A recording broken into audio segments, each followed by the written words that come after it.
Thank you, Mr. Chairman, and thank you to the panel for coming today. The United States has the technical ability to kill anyone, anywhere, anytime. But just because we can doesn't mean we should, and I think we don't have enough discussion about the practical ramifications of whether or not we kill more terrorists than we create. I think Yemen is a perfect example of this. We're supplying Saudis with bombs, refueling the planes, picking the targets. I assume that we didn't pick the target of a funeral procession, but we wounded 500 people and 140 people. I say we, the Saudis did it, but with our armaments. You think the Yemenis don't know where the bombs are coming from? We recently had a raid, and I don't blame our soldiers. I mean, I have members of my family who actively serve. They do what they're told. But we're the policymakers. I mean, we sent them into Yemen. I've still not been told why we went to Yemen. Someone's got to make a decision. Did we, in killing a few of the Al-Qaeda in that village, was that worth the fact that we had to kill women and children, or women and children were inadvertently killed in that, including an American citizen?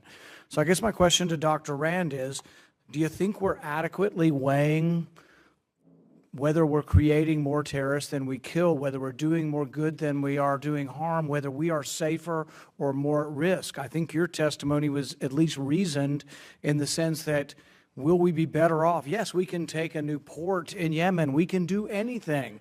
But in the end, will we be safer or better off if we continue the way we're continuing? Thank you. Thank you, Senator. Let me address two parts of that question. It's an excellent question. On the issue of the CT raids, look, kinetic strikes are the way that this administration, the previous administration, have fought the CT threat. The issue, as the ambassador mentioned, is the national security process that adjudicates and assesses and analyzes the costs. So the reputational costs, the public opinion costs, the policy costs, brings in the State Department, brings in the experts to really look through the military plan. So this sounds really wonky and bureaucratic, but it's really important that for this type of CT process, there's a real bureaucratic process in place. And I think that addresses some of the risks and trade-offs that you mentioned on the CT side.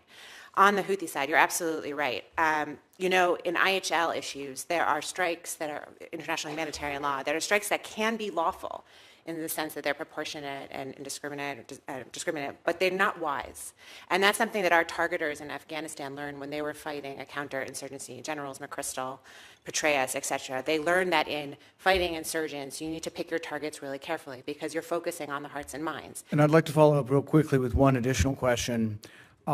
There are those who argue that in Syria, by getting involved in a Syrian civil war and pushing back Assad, that there was a vacuum created and the vacuum was filled by ISIS. There are some who argue that the same could happen in Yemen. By getting involved in a civil war where we push one side or the other, that a vacuum will occur, and within that vacuum, Al-Qaeda may be strong enough to fill that vacuum. Do you think we're adequately, Dr. Rand, assessing the potential that we're doing more harm than good by being involved in this civil war, and that for some reason, it was said that the person that was a target in the Yemeni raid was actually fighting against the Houthis. So not really our ally, but also he was fighting the common enemy. Are we really adequately understanding that out of this mayhem that perhaps Al-Qaeda grows stronger? Right, exactly. That's exactly the point. There are these two discrete battlefields. There's our fight against Al-Qaeda, and our partners are joining us in the fight, and then there's the internal Yemeni conflict.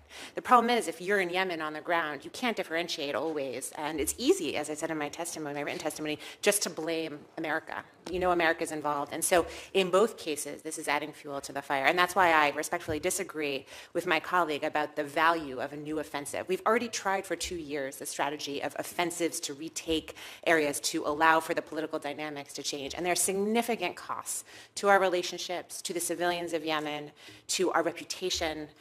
We've tried that approach for 2 years, and I just don't believe that the risks are worth it anymore. Thank you. Thank you.